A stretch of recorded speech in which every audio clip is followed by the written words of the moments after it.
اعوذ باللہ من الشیطان الرجیم بسم اللہ الرحمن الرحیم اعوذ باللہ من الشیطان اللعین الرجیم بسم اللہ الرحمن الرحیم الحمد للہ ذی المن والاحسان وذی العز والسلطان الذي خلق الإنسان وعلمه البيان والحمد لله الذي نور قلوبنا بولاية محمد وآل محمد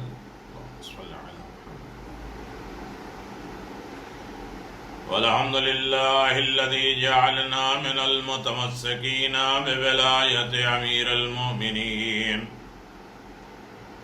علي بن أبي طالب ومعصومين حجج الله الخلق أجمعين وسيدة الجليلة المخدومة المحرومة حق ميراث أبيها والسيد السبتين حسن والحسين وأولاده المعصومين لا سيما على الحق الجديد وطلعة الرشيد إمام المنتظر المهدي أجل الله تعالى فرجه الشريف وعلى آله الطيبين الطاهرين المعصومين المنتجبين ولعنة الله على أعدائهم من الآن إلى قيام يوم الدين آمين يا رب العالمين.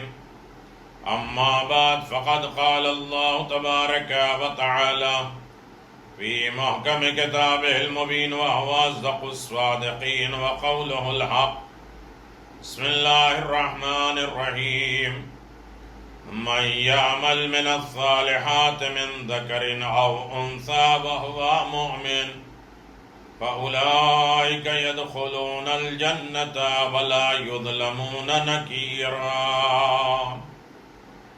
وقال أمير المؤمنين علي بن أبي طالب الجنة جزاء كل مؤمن محسن.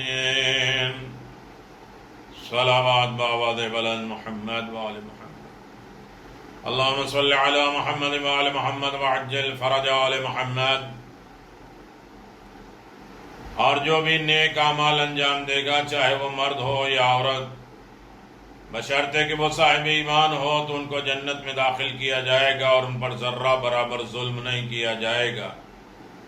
یہ قرآن مجید کا فیصلہ ہے اور مولا کائنات نے کہا جنت ہر نیک عمل انجام دینے والے صاحب ایمان کی جزا ہے اور ان کا بدلہ ہے. یقیناً مومنین کرام اعمال صالحہ اور ایمان کے ساتھ اگر انسان اس دنیا سے چلا جاتا ہے تو اللہ اسے مرنے نہیں دے گا، بہترین زندگی دیتا ہے اور جنت نعیمہ دے گا. یقیناً جنت بہت عالی چیز ہے، بہت اہم مقام ہے، لیکن اس تک جانا بڑا مشکل ہے، اس لیے کہ آخرت کی منزلیں، آخرت کے سفر اور آخرت کا راستہ بہت زحمتوں اور تکلیفوں سے بھرا ہے. یہ سال ثواب کی مجلسیں معصومین کے وسیلے سے ہم اپنے مرنے والے تک بھیجتے ہیں اور یہ احساس کرنے کا بھی ذریعہ پیدا ہو جاتا ہے کہ کتنی دشواریوں سے وہ اس منزل پر پہنچے ہیں. اور روزانہ دعا ہوتا ہے کہ اللہ ان کی آخرت بخیر ہو، ہمارا انجام اچھا ہو. آخرت کی منزلوں میں ہم نے موت کی سختی بھی سنی، قبر میں داخل ہونا، منکر نکیر کا حساب و کتاب ہونا، فشار قبر، ان تمام مرحلوں سے گزرنے کے بعد ہم پہنچے برزخ. اللہ اکبر. اس ہولناک منازل میں سے ایک بہت بڑی منزل، بہت بڑے سفر میں سے، آخرت کی منزلوں میں سے، آخرت کی مقامات میں سے ایک بہت بڑا مقام، بہت بڑے رکاوٹ، بہت بڑا اسٹیشن برزخ ہے۔ برزخ لغت میں اس پردے، اس رکاوٹ کو کہا جاتا ہے جو دو چیزوں کے درمیان حائل ہو جائے اور اس کو آپس میں ملنے نہ دے۔ کڑوا اور شیریں پانی، میٹھا اور کڑوا پانی ایک ساتھ رکھے اور دونوں نہ ملے، یہ بھی تعجب کی بات ہے، لیکن ایسا کوئی پردہ لگا دے کہ دونوں چیزیں نہ ملے، اکٹھا نہ مارے۔ پروردگار نے ان کے درمیان ایسا پردہ حائل کر دیا ہے جو ان دونوں کو آپس میں ملنے نہیں دیتا ہے، جیسے کہ خود قرآن اعلان فرما رہا، مرج البحرین یلتقیان بینہما برزخ لا یبغیان۔ میرے عزیزوں، ہم نے ویڈیو میں دیکھا ہوگا، فیس بک پہ اور دیگر چیزوں پہ دیکھا ہوگا، دریا دو طریقے کا ہوتا ہے اور آپس میں رہتا ہے، اتنی موجیں ہوتی ہیں تب بھی اس کے کلر ملتے نہیں۔ یہ جو نہیں ملنے دینے والی چیز ہے، اس کا نام ہے برزخ، ایسا پردہ۔ اس پردے کو برزخ کہتے ہیں، لیکن عام طریقے سے اس کی اصطلاح کے لحاظ سے برزخ وہ عالم ہے جس کو پروردگار عالم نے دنیا اور قیامت کے درمیان میں قرار دیا ہے۔ دنیا اور قیامت کے بیچ میں جو پردہ ہے اسے برزخ کہتے ہیں۔ نہ دنیا قیامت سے ملتی ہے، نہ قیامت دنیا سے ملتی ہے، بیچ میں وہ پردہ حائل ہے۔ امام جعفر صادق علیہ السلام فرماتے ہیں کہ خدا کی قسم مجھے تمہارے برزخ کا زیادہ خوف ہے۔ راوی نے پوچھا، میں نے عرض کیا برزخ کیا ہے؟ تو آپ نے فرمایا مرنے سے قیامت تک کا زمانہ یہ برزخ ہے۔ اور قرآن مجید اعلان فرما رہا ہے من ورائہم برزخ الی یوم یبعثون، اللہ اکبر، اور اس کے پیچھے قیامت تک کا وقت برزخ ہے۔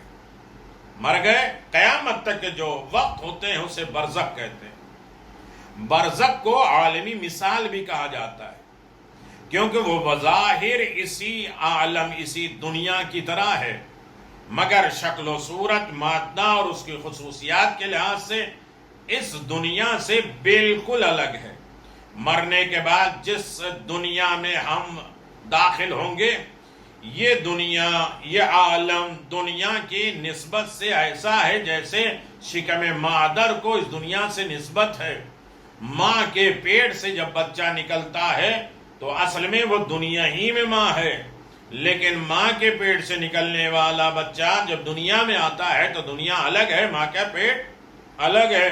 اسی طرح برزخ اور دنیا، اسی طرح عالم برزخ میں بدن بھی مثالی ہوگا، یعنی شکل و صورت، اعضاء و جوارے، پارٹ آف باڈی کے لحاظ سے بالکل اسی طریقے سے مادی بدن کی طرح ہوگا، مگر مادہ مٹیریل کا محتاج نہ ہوگا، بلکہ ہوا اسے بھی زیادہ لطیف ہوگا اور کوئی چیز اس میں رکاوٹ نہیں ہوگی۔ جو بدن مثالی کی ایک طرف، بدن مثالی کی ایک طرف سے دوسری طرف کی اشیاء، دوسری طرف کی چیزوں کو دیکھنے میں حائل ہو، حضرت صادق آل محمد فرماتے ہیں کہ اگر تم اس دنیا مثالی کو دیکھ لے تو بے ساختہ کہہ اٹھو گے یہ تو وہی بدن ہے، لو رأیت لقلت ہوا ہوا، تم کہو گے یہ تو وہی بدن ہے، وہی جسم ہے، ہمیں ہوا کہاں ہے، ہمیں کیا ہوا، ہمیں موت کہاں آئی ہے اور ہماری اوپر سختی کہاں ہے۔ اگر آپ اپنے مردہ باپ کو خواب میں دیکھیں تو کہیں گے یہ وہی دنیاوی بدن ہے۔ جب انسان مر جاتا ہے اور اپنے مرنے والے کو عالم برزخ میں دیکھتا ہے تو کہتا ہے ارے یہ تو وہی دنیا ہے، یہ وہی جسم ہے جس کا اس کے پاس مالکانہ زندگی تھا، دنیا میں جیسا جسم تھا ویسا ہی ہے، حالانکہ اس جسم اور مادہ تو قبر میں رہ چکا ہے، جسم، ہڈی، گوشت وغیرہ سب تو قبر میں رہ چکا ہے، اور اس کی صورت بدن مثالی ہے۔ بدن برزخی یا بدن مثالی کو آنکھیں انہی آنکھوں کی طرح ہیں، مگر ان آنکھوں کے لیے تکلیف اور نظر کی کمزوری نہیں ہے، اور نہ ہی وہ کمزوری کی وجہ سے اینک کی ضرورت لگاتا ہے، چشمے کی ضرورت ہوتی ہے اسے، آنکھ وہی ہے لیکن اس کے اندر کمزوری، ضعف، ناتوانی نہیں ہوگی۔ اسی طرح باقی پارٹ آف باڈی حصے کو کمزوری نہیں ہوتی، دانت نہیں گرتے، مومن جوانی کے مزے اڑاتا ہے اور کافر منافق بڑھاپے کی تکالیف میں مبتلا ہوتا ہے، اور اسی لیے یہ باعث عذاب ہوتا ہے، یہ برزخ ہے۔ یقیناً اس کی تصویر کے ساتھ تشبیہ دیتے ہیں کہ جو آئینے میں انسان ہوتی ہے، لیکن اس میں دو شرطیں، ایک بدن مثالی قائم بذات خود کہ نہ آئینے کا محتاج ہے، دوسرا باشعور صاحب فہم و فراست ہے، بخلاف آئینہ کے تصویر ہے۔ اس کی مثال وہ خواب ہے جو ہم دیکھتے ہیں کہ ہم چشم زدن میں آنکھ لگتے ہی ساتھ پلک جھپکتے ہوئے دور سے دور سفر طے کر کے بامبے سے کبھی کربلا، کبھی احمد آباد سے مشہد، کبھی لکھنؤ، کبھی دیگر علاقوں میں ہم پہنچ جاتے ہیں، الگ الگ شہروں میں، وہاں مختلف قسم کے کھانوں اور پھلوں اور پینے کی چیزیں، نغمائے دل ربا سے لطف اٹھاتے ہیں جس کی طاقت اہل دنیا میں نہیں ہے۔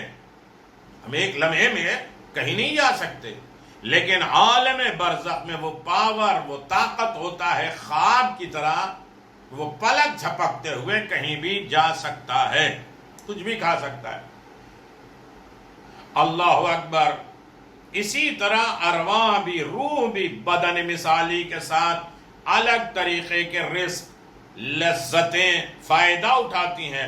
البتہ اس دنیا کے ہر کھانے پینے کی چیز بڑی لطیف ہوتی ہے اور مادی اور کثافتوں سے پاک ہے، یعنی برزخ کا کھانا پینا بہت عام ہے، اچھا ہے، لطف اندوز ہے، گندگیوں سے پاک ہے۔ جیسا کہ روایت میں ہے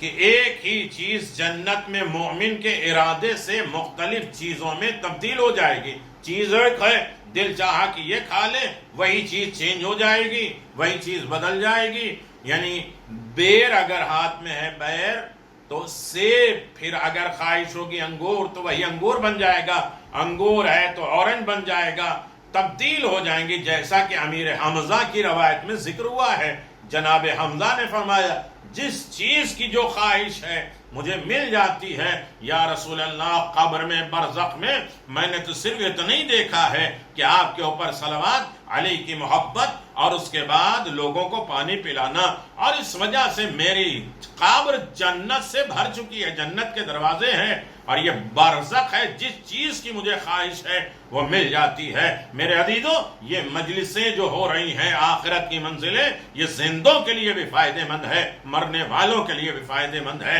زندہ اپنے مرنے والے کے بارے میں احساس کرے، اور جو زندہ ہیں وہ اپنی تیاری کے بارے میں آمادہ ہوں۔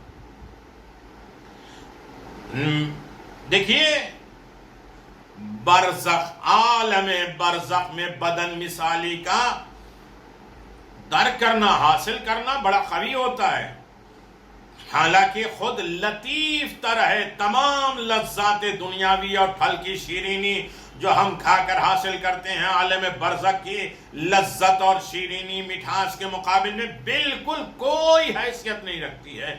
اتنا اچھا، اتنی لطف، اتنی لذت دار، اتنی مٹھاس برزخ میں ملنے والی ہے جس کی دنیا میں کوئی مثال نہیں ہے، اس کی مثال ہو ہی نہیں سکتی دنیا میں۔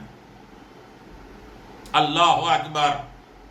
حور العین، کیونکہ اگر ان کی اصل وہاں ہوگی، یہاں ان کی مثال نہیں ہے۔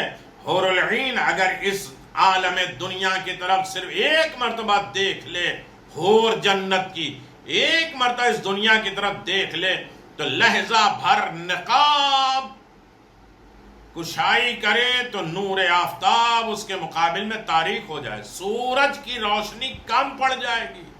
اگر حوران جنت ایک مرتبہ نظر صرف دنیا پہ کر لے، یعنی عالم برزخ کی نیکیاں، دولتیں، سرمایہ مومن ہے تو اتنی لذت دار ہو جاتی جس کا مقابلہ دنیا نہیں کر سکتی۔ اللہ اکبر! آپ اندازہ لگائیں کتنا لطیف مرحلہ ہے عالم برزخ۔ آنکھیں چوند ہو جائیں گی، چکا چوند ہو جائیں گی، لہذا مکمل خوبصورتی وہاں موجود ہے۔ یہ تو ہم کہتے ہیں کتنا حسین، کتنا بیوٹیفل اور کتنا خوبصورت ہے، لیکن اصل میں خوبصورتی برزخ، قیامت اور حساب و کتاب اور جنت میں ہوگا، اس دنیا میں جہاں انسان کچھ دیکھ نہیں سکتا۔ مومن کے لیے اسی منزل میں اس کے لیے جنت کے دروازے کھل جاتے ہیں قبر میں، وہ عالم برزخ میں کہاں رہتا ہے؟ قرآن مجید یہ اعلان فرما رہا ہے اِنَّا جَعَلْنَا مَا عَلَى الْأَرْضِ زِينَةً لَهَا لِيَبْلُوَكُمْ أَيُّكُمْ أَحْسَنُ عَمَلًا۔ سورہ نمبر 8 آیت نمبر 6۔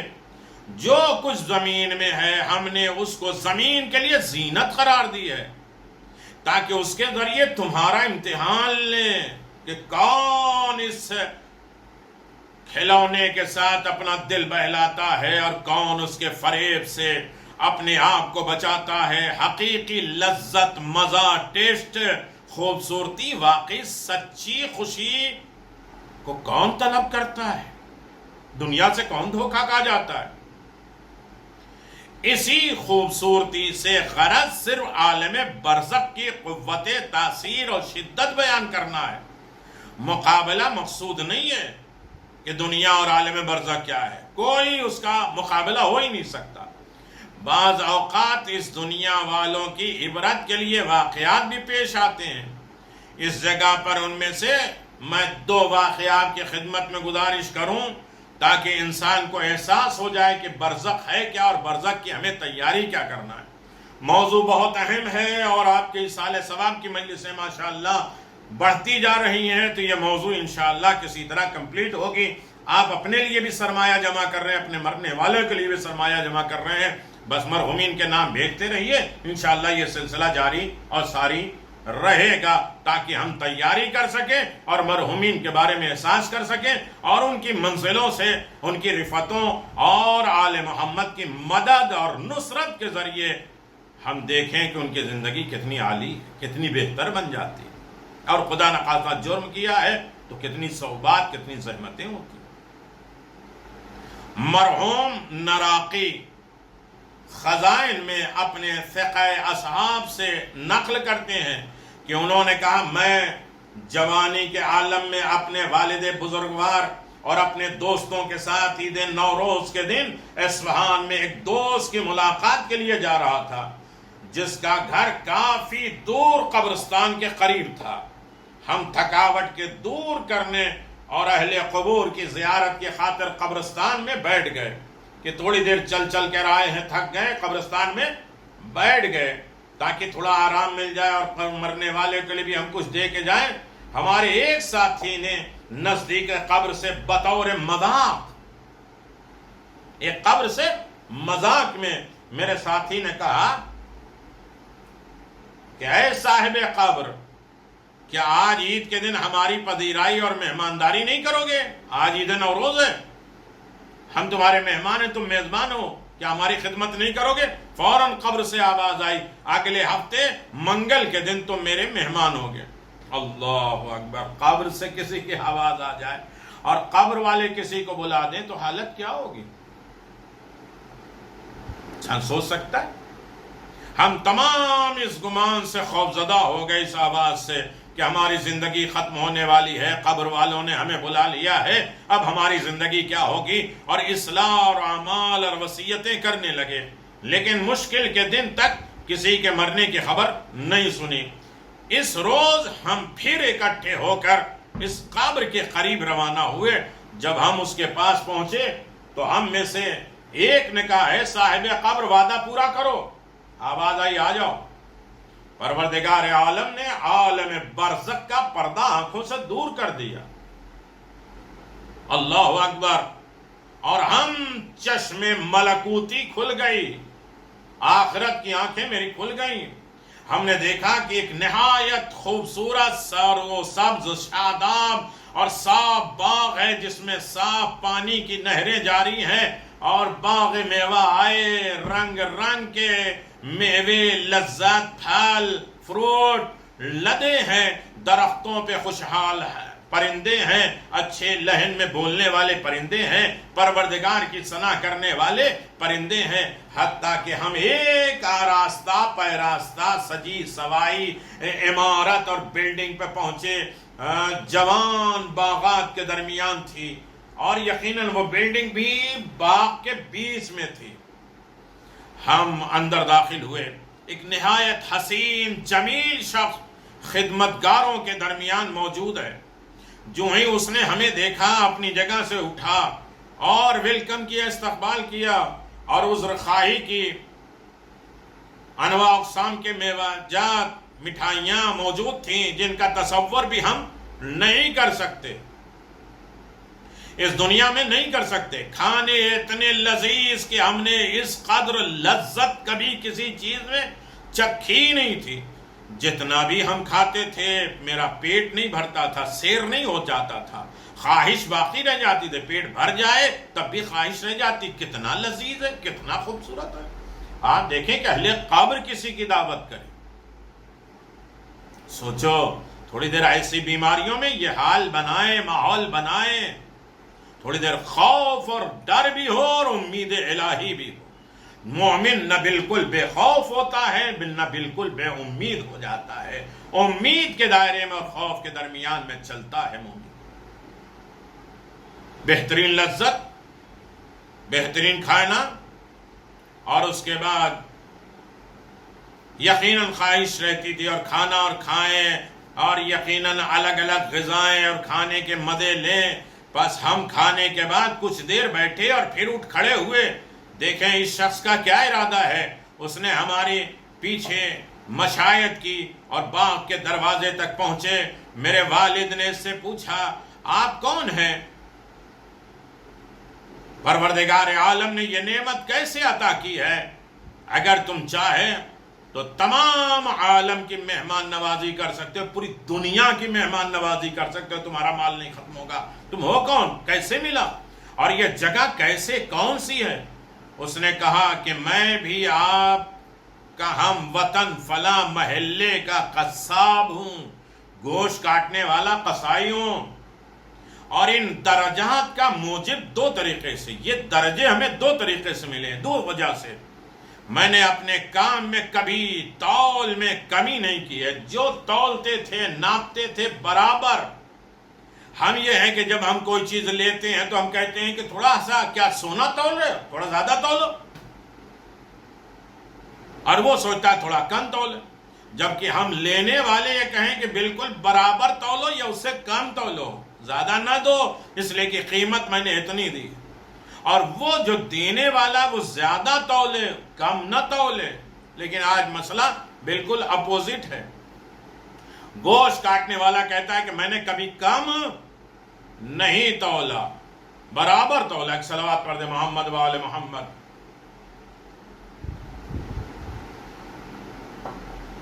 اللہ اکبر۔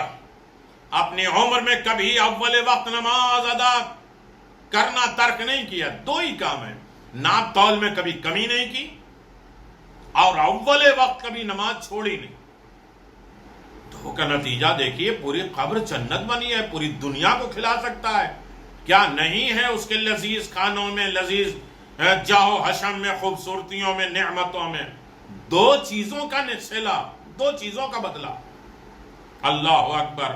جو ہی اللہ اکبر کی آواز کان میں پڑتی، ترازو چھوڑ دیتا، میزان چھوڑ دیتا، ناپنے تولنے کی چیزیں چھوڑ دیتا، وزن کرنا چھوڑ دیتا، نماز کی خاطر مسجد کی طرف رواں ہو جاتا تھا۔ لہذا عالم برزخ میں یہ جگہ مجھے دی گئی۔ گزشتہ ہفتے آپ نے یہ کلام کیا کہ مجھے اندر بلانے کی اجازت دے دو، اس ہفتے کی اجازت لی۔ اس کے بعد ہم میں سے ہر ایک نے اپنی عمر پوچھی تو اس نے جواب دیا، مجھ سے کہا کہ تو ابھی 15 سال زندہ رہے گا. اس کے بعد اس نے کہا خدا حافظ کہا اور ہم نے اسے واپس جانے کو کہا. اچانک ہم نے اپنے آپ کو اسی قبر کے سرہانے کھڑا پایا. ہماری آنکھوں کے وہ پردے ہٹا دیے گئے, ہم اپنی جگہ پہ کھڑے ہو گئے. تو یہ عالم ہے کہ انسان برزخ میں اچھی زندگی بھی گزارے گا اور عذاب بھی گزارے گا. برزخ کی لذت فانی نہیں ہے, مٹنے والی نہیں ہے. جو لذت ہے عالم برزخ کی دوسری خصوصیت کی سے ایک دوام اور ثبات, ہمیشگی کے لیے ثابت رہنے والی نعمتیں. اس دنیا میں کسی چیز کو بقا نہیں ہے, کوئی دنیا باقی نہیں رہنے والی, کوئی چیز باقی نہیں رہے گی. آج یہ ہم نے ایپل لیا, تھوڑی دن کے بعد وہ خراب ہو گیا. آم لیا, 2-4 دن چلا اور خراب ہو گیا. اگر خوبصورتی بیوٹی ہے تو بڑھاپے کی سیاہی سے ختم ہو جائے گی. کھانا ہے جب تک منہ میں ہے, خوشمزہ ہے زبان تک, گلے سے اترا تو بیکار. وہی وامٹ والی چیز کھانا وہ نہیں کھا سکتے, وہی کھانا ہے لیکن گلے سے اتر گیا تو اس کا مزہ ختم. اسی طرح خوراک, میوہ, کھانا پینا ہمیشہ نہیں, کچھ مدت کے بعد گل کے سڑ جاتی ہے. کسی چیز کو ہمیشہ ثابت نہیں ہے. لیکن عالم برزخ میں فساد پذیر نہیں ہوتا, کوئی چیز خراب نہیں ہوتی, کیونکہ وہ چیزیں ترتیب مادہ اور عناصر کے محتاج نہیں ہے. اسی دعوے پر شاید وہ قضیہ ہے, وہ فیصلہ ہے جو کتاب دارالسلام میں شیخ محمود عراقی نے علامہ شیخ مہدی نراقی مرحوم سے نقل کیا ہے. انہوں نے فرمایا کہ نجف اشرف میں میں مجاورت تھا, روضہ امیر المؤمنین کی دیکھ بھال اور خدمت کر رہا تھا, اور میری مجاورت میں, میری خدمت کے دور میں نجف میں سخت قہر پڑ گیا. پانی دانا سب بند ہو گیا. انہوں نے فرمایا کہ ایک دن میں اپنے گھر سے باہر نکلا جبکہ بچے بھوک اور پیاس سے تڑپ رہے تھے, تاکہ وادی السلام میں مرنے والے کی زیارت کے ذریعے اپنے غم کو کم کر سکیں. یہی وجہ ہے کہ جب بہت غم مصیبت ہو تو قبرستان جاؤ, مرنے والے کی حالت دیکھو, قبروں کا زیارت کرو, اور بظاہر تم نے اچھے ٹائلز, اچھی چیزیں لگا دی ہیں, یہ سوچنا ہے کہ اندر کیا ہے.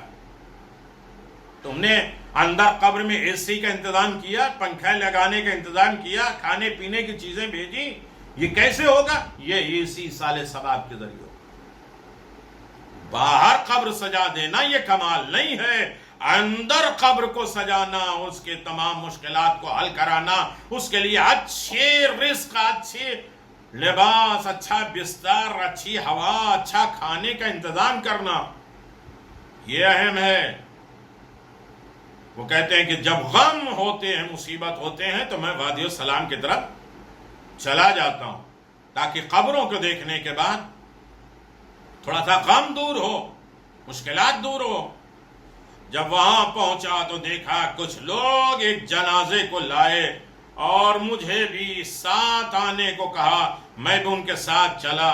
بس انہوں نے ایک لمبے باغ میں داخل ہو گئے, بہت بڑا باغ تھا, اس میں چلے گئے. وہاں ایک عالی شان محل میں رکھا جو جملہ سامان عیش آرام سے سجا ہوا تھا وہ گھر. میں نے ادھر ادھر دیکھا, پیچھے سے ایک دروازے میں داخل ہوا اور دیکھا کہ ایک جوان شاہانہ لباس, بادشاہ کا لباس پہنے ہوئے سونے کے تخت پہ بیٹھا ہے.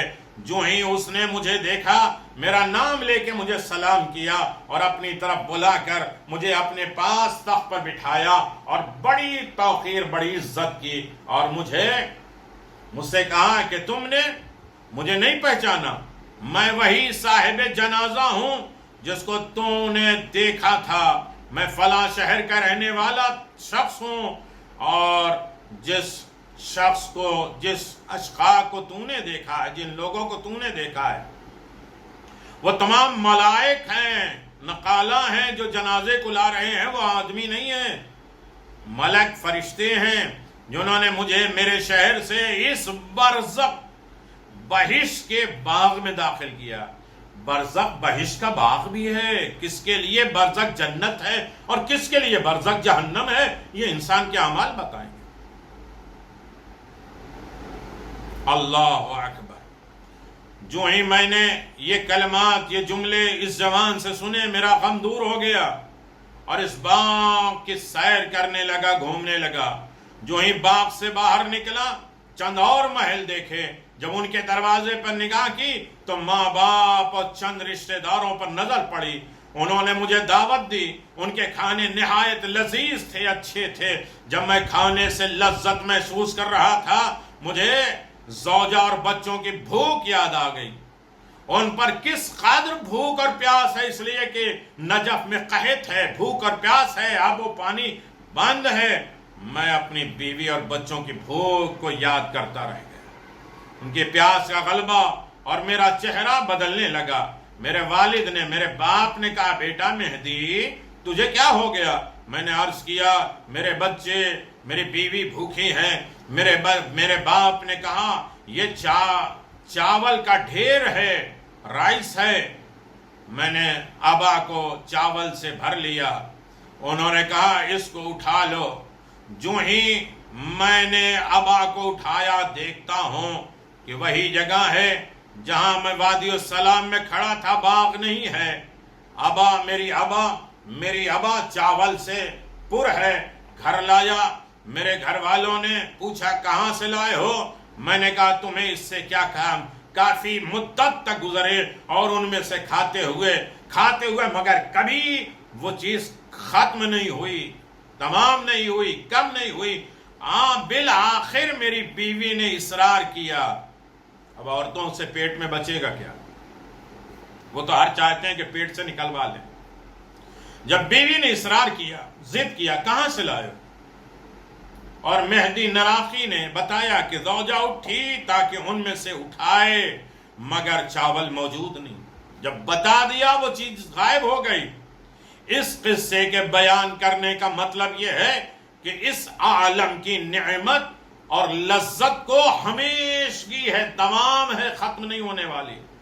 دوسری طرف جو عذاب برزخ میں مبتلا ہے، ویسا برزخ جن میں عذاب ہے، اللہ اکبر! اور اگر ان کی اور فریاد کی آواز ہمارے کانوں میں پہنچ جائے تو دنیا کی تمام مصیبتیں بھول جاؤ گے۔ وہ دردناک، وہ رونے اور چیخنے کی آواز، وہ برزخی عذاب، برزخی جہنم والے اگر بولیں گے تو دنیا کی ساری مصیبت تکلیف ہم بھول جائیں گے ان کی ایک آواز پہ۔ اتنی مصیبت زدہ آواز ہوگی برزخ میں جو جہنم کے اعتبار سے عذاب والے برزخ میں ہوں گے۔ بہار الانوار میں رسول خدا صلی اللہ علیہ وآلہ وسلم، اللہم صلی اللہ علیہ، آپ بعثت سے پہلے آپ نے نبوت کا بھی اعلان نہیں کیا۔ ایک دن جانور بکریاں چرا رہے تھے، دیکھا بکریاں حیرت کے عالم میں ہیں اور چرنا چھوڑ دیا، گھاس کھانا بکریوں نے چھوڑ دیا، کڑے ہو جاتے، لیکن کوئی ایسی چیز نظر نہیں آتی۔ بس جبریل نے وحی نازل کی، وحی کے ذریعے جبریل آئے، دریافت کیا تو اس نے کہا، جب ملک اموات کے عالم برزخ میں چیخ اور پھکار کی آواز آتی ہے تو جنوں اور انسانوں کے سوا ہر حیوان، ہر جانور سنتا ہے، اور یہ اس کی فریاد کا اثر ہے کہ جانور کھانا پینا چھوڑ دیتے۔ بہت سخت منزل ہے برزخ۔ یہ جبریل نے بتایا رسول خدا صلی اللہ علیہ وآلہ وسلم کو۔ عالم برزخ کی اس دنیا میں عذاب کے بہت سے واقعات ہیں، اگر ان تمام کو اگر یہاں بیان کر دیا جائے تو یقیناً کئی اشرے چاہیے۔ مومنین آمادہ رہیں، اس چیز کو ہمیں کسی حد تک لے کے جانا ہے تاکہ قوم کے لیے، ہمارے مرنے والے کے لیے، ہماری نسل کے لیے، ہمارے گھر آنے والوں کے لیے یہ کام آنے والی چیز بن جائے۔ اللہ اکبر! صرف ایک واقعہ میں بیان کر دوں۔ کتاب دارالسلام میں عالم زاہد سید ہاشم بحرانی کہتے ہیں کہ انہوں نے فرمایا کہ نجف اشرف میں ایک عطار رہتا تھا، عطر پرفیوم بیچنے والا. ہر روز نماز ظہر کے بعد اپنی دکان پر وہ لوگوں کو موعظہ کرتا تھا، تقریر کرتا تھا، اصلاح کرتا تھا، نصیحت کرتا تھا، اور اس کی دکان کبھی لوگوں کی بھیڑ سے خالی نہیں ہوتی تھی. کام کیا کرتا تھا؟ عطر بیچتا تھا، لیکن موعظہ اور نصیحت کر رہا تھا. ایک ہندی شہزادہ نجف اشرف میں رہتا تھا. اسے ایک سفر پیش ہوا، سفر پہ جانا ہوا. اس نے اپنے جواہرات اور قیمتی چیزیں اس عطار کے پاس بطور امانت رکھ دی. اپنے جو بھی اس کے پاس مال و زر تھا وہ نجف اشرف میں اس پرفیوم بیچنے والے کے پاس امانت رکھ دی. جب وہ واپس آیا تو اس عطار نے شہزادے کے مطالبے پر امانت واپس کرنے سے انکار کر دیا. کہا کہ میرے پاس یہ امانت رکھی نہیں گئی، نہیں دے رہا ہے. شہزادہ اس معاملے سے حیران پریشان ہوا. حضرت امیر المؤمنین علی بن ابی طالب علیہ السلام کی قبر کی پناہ لی اور عرض کیا، یا علی، میں نے اپنے وطن کو چھوڑ کر آپ کی قبر کے پاس زندگی گزاری، اختیار کیا کہ رہائش ہے، میں یہیں ٹھہروں، رکوں، اور تمام سامان فلاں عطار کے پاس میں نے امانت رکھا. اب وہ منکر ہو گیا، وہ کہتا ہے میرے پاس رکھا ہی نہیں ہے، اور اس بات پر میرا کوئی گواہ بھی نہیں ہے سوائے آپ کہ میرا کوئی فریاد رس نہیں ہے. مولا علی کیسی مشکل حل کرتے ہیں. دوسروں کے سامنے مشکل بیان کرنے سے پہلے اپنی مشکلات کو امیر المؤمنین کی خدمت میں پیش کرو. اللہ اکبر. رات کو خواب میں مولا کائنات امیر المؤمنین علی بن ابی طالب علیہ السلام نے فرمایا، جب شہر کے دروازے کھل جائیں تم باہر نکلنا، جو شخص تمہیں پہلے ملے اس سے اپنی امانت طلب کرنا، وہ تجھے دے دے گا. جو ہی جاگا، بیدار ہوا، شہر سے باہر نکلا، سب سے پہلے اسے ایک بوڑھا عابد عبادت گزار زاہد ملا جس کے کاندھے پر ایندھن کا گٹھڑا تھا، لکڑی تھی جس سے وہ اپنا چولہا اور گھر کا کھانا بناتا. وہ اپنے اہل و عیال کے لیے، اپنے گھر والوں کے لیے اسے بیچ کر اپنا خرچہ پورا کرتا. بس حیا کی وجہ سے، شرم کی وجہ سے سوال نہیں کیا کہ لکڑی بیچ کر ہم واپس. یہ سمجھے کہ اس کی بظاہر زندگی ہے، یہ لکڑیاں بیچ رہا ہے، یہ ہمارے سوال کا مطالبے کا جواب کیا دے گا، ہم اس سے کیا مانگے ہیں، شرم آتی ہے. پھر واپس حرم مطہر میں آیا، مولا علی کے روضے پر آیا. واقعہ دوسری رات درپیش آیا. صبح وہی بوڑھا زاہد ملا، بغیر سوال کے واپس آ گیا. تیسری رات پھر مولا سے فریاد کی، خواب میں پھر مولا کو دیکھا. صبح وہی بزرگ ملا اور اس کو اپنے حالات سے آگاہ کیا اور امانت کا مطالبہ کیا. اس بزرگ نے کچھ سوچنے کے بعد شہزادے سے کہا، ظہر کی نماز کے بعد عطار کی دکان پہ آ جانا اور وہ پرفیوم بیچنے والے دکان والے پر آ جانا، تجھے امانت دے دوں گا. ظہر کے وقت جب تمام لوگ جمع تھے، اس بزرگ عابد نے عطر بیچنے والے، پرفیوم بیچنے والے سے کہا، آج مجھے نصیحت کرنے کا موقع دو. اس نے قبول کیا کہ روزانہ تم نصیحت کرتے ہو، تم واعظ کرتے ہو، آج میں کروں گا. انہوں نے کہا ٹھیک ہے. اس بزرگ نے کہا کہ تم کر لو. انہوں نے جو موعظہ کیا، نصیحت کی، اسے سننے لائق ہے. انہوں نے کہا، اے لوگو، میں فلاں کا بیٹا فلاں ہوں اور حقوق الناس سے سخت خوف زدہ ہوں. ہم مسجد میں اللہ کا حق ادا کر دیتے ہیں، ہر لوگ یہ تسبیح لے کر بیٹھے ہیں. جہاں مجلس شروع ہوئی تسبیح لے کر بیٹھے تاکہ نہ مجلس سنے نہ تسبیح کا حق ادا کرے. مجلس شروع ہوئی قرآن لے کے بیٹھے، نہ قرآن میں دل لگے، نہ وہ خلوص ہو کہ خدا سے ہم بات کر رہے ہیں، خدا ہمیں کیا جواب دے رہا ہے، نہ مجلس سن رہے ہیں. ہر جگہ یہ عبادت میں ٹکراؤ شروع ہوا تاکہ دونوں کا کوئی بھی فائدہ نہ ہو. حقوق اللہ، اللہ معاف کرے گا، حقوق الناس، بندوں کا حق، کس کو ستایا، کس کا کتنا حق لیا، کس کو نہیں بولنے دیا، کسے چپ کرا دیا، کس کے اوپر ستم کیا، کسی کے اوپر ظلم کیا۔ بندوں کے حق بڑے خطرناک، حقوق الناس سے سخت خوفزدہ ہوں، ڈرتا ہوں۔ الحمدللہ دنیا کے مال کی دوستی میرے دل میں نہیں ہے۔ یہ وہ آدمی جسے مولا کائنات نے بھیجا تھا، چاہتے تو مولا کائنات دے دیتے اس کا مال، لیکن نصیحت کرنے والوں تک یہ بات پہنچایا، دیکھو جو دوسروں کو کہہ رہے ہو پہلے خود عمل کرو، بندوں کا حق دیکھو، اللہ اپنا حق معاف کر دے گا، بندوں کا حق نہیں معاف کرے گا جب تک بندہ معاف نہیں کرے۔ یہ کہتا دنیا کے مال کی دوستی میرے دل میں نہیں ہے، میں قناعت کرتا ہوں، جو مل گیا اس پر صبر شکر کرتا ہوں، گوشہ نشین کاٹ دیتا ہوں، وہ ٹیپ ٹاپ عیش آرام سجی سجائی نہیں، کنارے کونے میں خاموش گمنام زندگی سے دن کاٹتا ہوں۔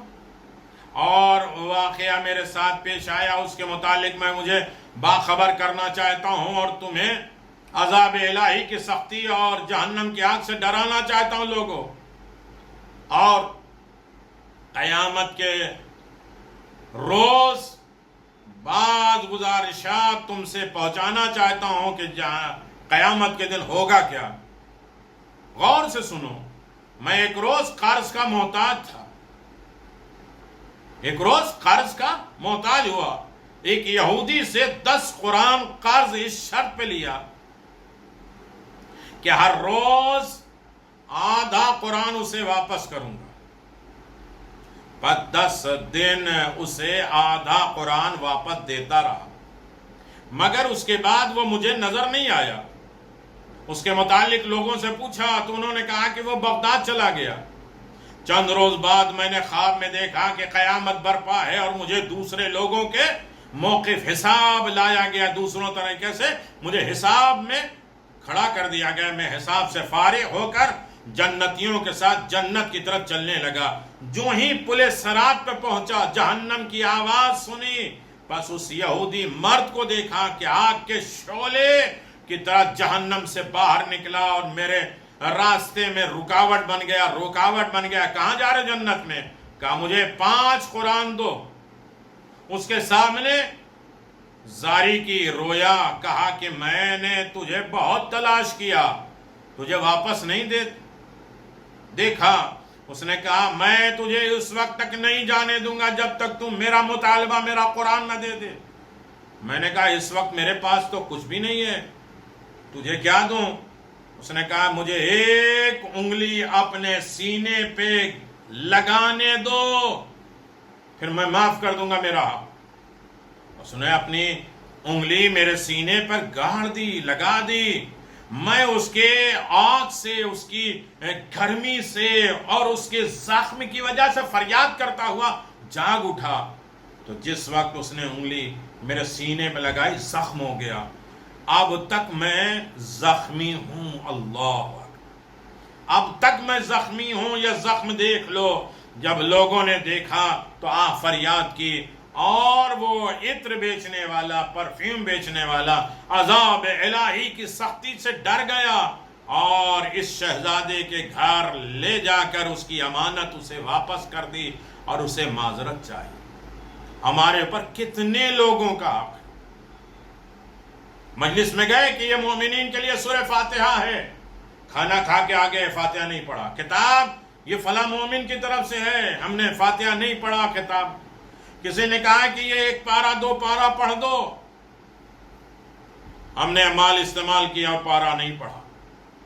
کتنے ذمے، اور اس کے علاوہ کسی کی بات، تمہاری بات تمہارے پاس رہے، کسی اور کو نہ دینا، یہ امانت ہے، پھر بھی ہم نے دے دیا تو حقوق الناس، بندوں کا حق، بیوی کا حق، شوہر کا حق، بیٹے کا حق، ہاتھ پاؤں اعضاء جوارے، دنیا، آس پاس، پڑوس، رشتہ دار، قرابت دار، سب کے حقوق ہیں۔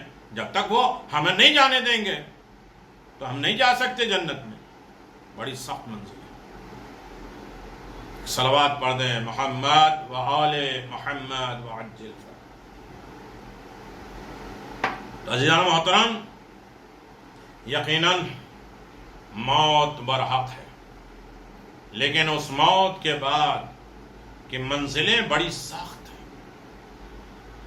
یقیناً ہمارے لیے مسائل ہیں، دشوار کن زندگیاں ہیں. اگر آل محمد کا سہارا نہ ہوتا، اگر آل محمد کے عطاؤں اور مہربانیوں پہ بھروسہ نہ ہوتا تو یقیناً ہم مشکلات میں گرفتار ہوتے اور ہمیں ہر طریقے کی مشکل پریشانیاں ہوتی. لیکن آل محمد کا کمال ہے کہ جو ہمیں موت کے وقت سہارا دیتے ہیں، قبر میں سہارا دیتے ہیں، اور اس کے بعد قبر میں برزخ کے منزلوں کو جنت بنا دیتے ہیں. لیکن حقوق الناس، پوچھا جاتا ہے قبر میں رہنے والے، تم نے بیوی کا حق ادا کیا، تم نے اپنے پڑوس کا حق ادا کیا، تم نے اپنے بیٹوں کا حق ادا کیا. بڑی سخت منزل ہے میرے عزیزو. لیکن ہمارے پاس ایک بہترین ہتھیار مجلس حسین ابن علی ہے. میں بار بار کیوں اصرار کر رہا ہوں، اور یہ فی سبیل اللہ آمادہ کر رہا ہوں، کم از کم مجھے بھی اس موقع پہ سوچنے کا موقع مل جاتا ہے، اور سامعین کو بھی، زندوں کے لیے بھی، اور مرنے والے کی اذیت و تکلیف کا احساس ہو جاتا ہے. عزیزو، مجلس حسین کے بہت سے فضائل ہیں. اللہ اکبر.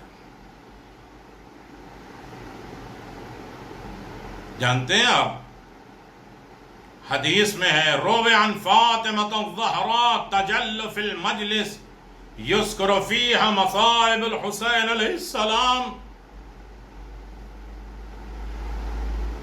ایک مرحوم مرزا علی حسین ابن مرزا محمد باقر کے بلندی درجات، مجید ترحیم، ان کے اوپر رحم، برکتیں، رحمتیں، ان کی قبر عالم برزخ کی آسانیوں کے لیے منعقد ہو رہی ہے، اور گھر والوں کو صبر جمیل، زیادہ زیادہ ان کے لیے کار خیر کرنے کی توفیق کے لیے آمادہ کیا جا رہا ہے. روایت میں ہے کہ جس گھر میں امام حسین کی مجلس عزا برپا ہوتی ہے، یہ آپ گھر میں مجلس سن رہے ہیں، امام حسین کا تذکرہ ہو رہا ہے، جس گھر میں مجلس حسین ہوتی ہے اس مظلوم کا ذکر، مصائب ہوتا ہے، جناب فاطمہ زہرا وہاں تشریف لاتی.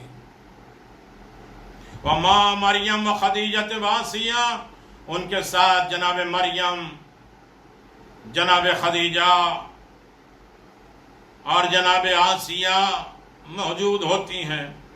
اور معصومہ کے ہاتھ میں ایک رومال ہوتا ہے، فیہ یدہا خرقۃ تسمع فیہا دموع الباقین وتقول، ان کے ہاتھ میں ایک رومال ہوتا ہے جس سے رونے والے کے آنسو پوچھ کر بکمال شفقت اور محبت آواز دیتی ہیں، طوبی لکم یا احیینی. اللہ اکبر. اے تمہارا انجام بہترین ہو، تم میرے اس غریب اور بے کس فرزند کے حال پر روتے ہو جس کا دنیا میں نہ باپ ہے نہ ماں ہے. میں بھی تمہارے ساتھ شریک غم ہوتی ہوں، اور روز قیامت تمہارے خداوند عالم سے شفاعت طلب کروں گی. خدا کی قسم، امام حسین کی مصیبت، وہ مصیبت، وہ عظیم حادثہ ہے کہ سب مصیبتیں، سب حادثے جو اول خلق عالم سے اب تک ہوئے ہیں اس کے مقابل میں بیکار ہیں. پوری دنیا آدم سے لے کر ابھی تک جو مصیبتیں آئی ہیں امام حسین کے مقابل میں نہیں آ سکتی. اللہ اکبر. اسی لیے ہم اپنے مرنے والے کو، ان کے غم کے لیے امام حسین کا غم کا سہارا لیتے ہیں، ورنہ اپنے مرنے والے کو کون بھول سکتا ہے. غم حسین ایک مداوا ہے، تسلی ہے، تشفی ہے. ہم اپنے غم کو بھولتے ہیں غم حسین کے ذریعے. عزیزو، کیوں اے چراغ سفلا پرور تجھ کو بھی پسند آیا، یزید پلید تو لباس حریر عیش آرام کرے اور شراب پیے، ممبر کے اوپر بیٹھا ہو، اور فرزند رسول ایسی شدت گرمی میں گھوڑے سے زمین پر گرے، فریاد العطش العطش کرے، اور ایک قطرہ پانی کے بدلے شربت شہادت دیا جائے. اللہ اکبر. عاشور کا دن ہے. جناب سیدہ سیدہ جنت، جنت کی سردار حوروں کے ساتھ تشریف رکھتی ہیں. دیکھا کہ بہشت کے سارے قصر و سرخ ہو گئے، جنت لال ہو گئی. آپ نے حوروں سے پوچھا اس طرح یہ جنت سرخ لال کیوں ہو گئی؟ سنو گے؟ انہوں نے عرض کیا اللہ تعالیٰ اصل سے واقف ہے، ہم کیا جانیں، مگر اتنا جانتے ہیں کہ جب تک کوئی عظیم حادثہ واقع نہیں ہوتا ایسے کام ظاہر نہیں ہوتے. جناب سیدہ قصر مریم کی جانب چلیں اور ان کے آثار ظہور کی وجہ سے دریافت کی، اور یہ دنیا کو بتلانے کے لیے، ورنہ جناب سیدہ کیا نہیں جانتی. اسی راستے میں جبریل ایسی شکل میں چلے آتے ہیں کہ ان پر کسی کے خون تر ہے اور سر پر خاک پڑی ہے، اور نوحہ فرما رہے ہائے غریب کربلا، آئے امام مظلوم کربلا، میری روح تم پر قربان ہو جائے. یہ نوحہ سنتے ہی معصومہ کا دل بھر آیا، جناب سیدہ کا دل بھر آیا. ارے زار زار رونے لگی. فرمایا جلدی بتاؤ، کلیجہ منہ کو آتا ہے، سر برہنہ کیوں ہے، کس کا خون پروں پر لگائے ہو؟ جبریل نے رو کر عرض کیا اے خاتون جنت، ابھی میں جنت میں تھا، ناگہاں میں نے سنا کہ آپ کے فرزند حسین غریب زمین کربلا پر اپنے آوان و انصار عزیزوں کے ساتھ ارے جانوروں کی طرح ذبح کر دیے گئے.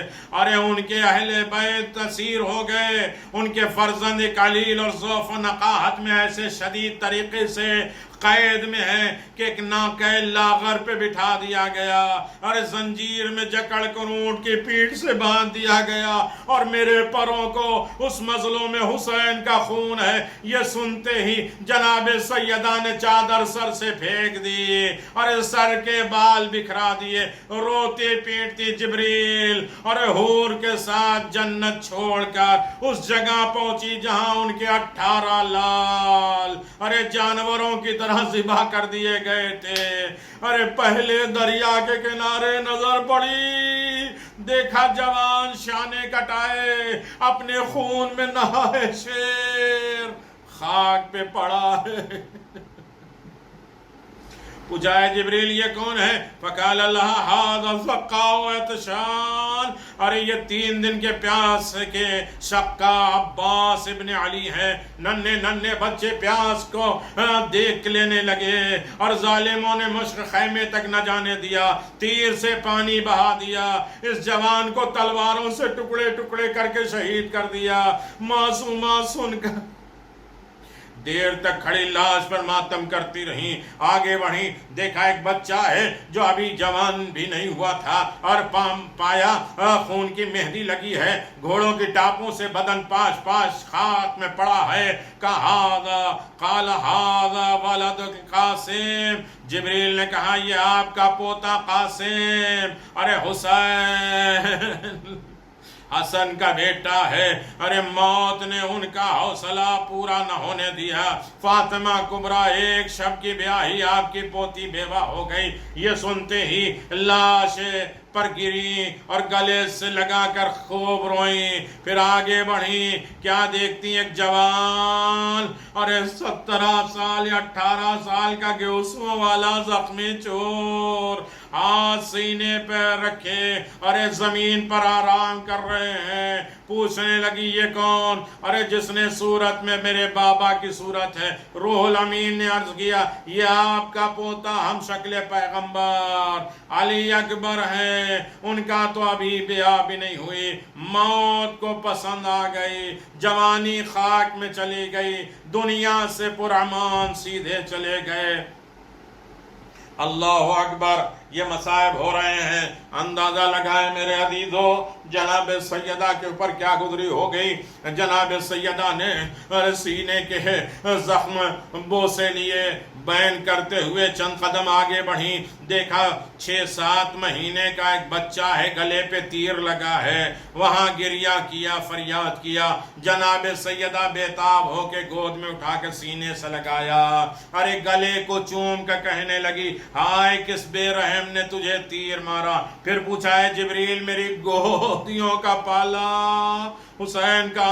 انہوں نے نشیب کی طرف اشارہ کیا. آپ نے دیکھا ایک بے سر تن قبلہ رخ ہزاروں زخم تیروں اور نیزوں سے کھائے. ارے تیر پر تیر بند ہے پیوست, حلق بریدہ سے لہو جاری ہے, خاک و خون میں غلطہ پڑے ہیں, اپنے فرزند کے خون کی خوشبو پاتے ہوئے ارے بے اختیار کہنے لگی واہ حسینہ واہ مظلومہ.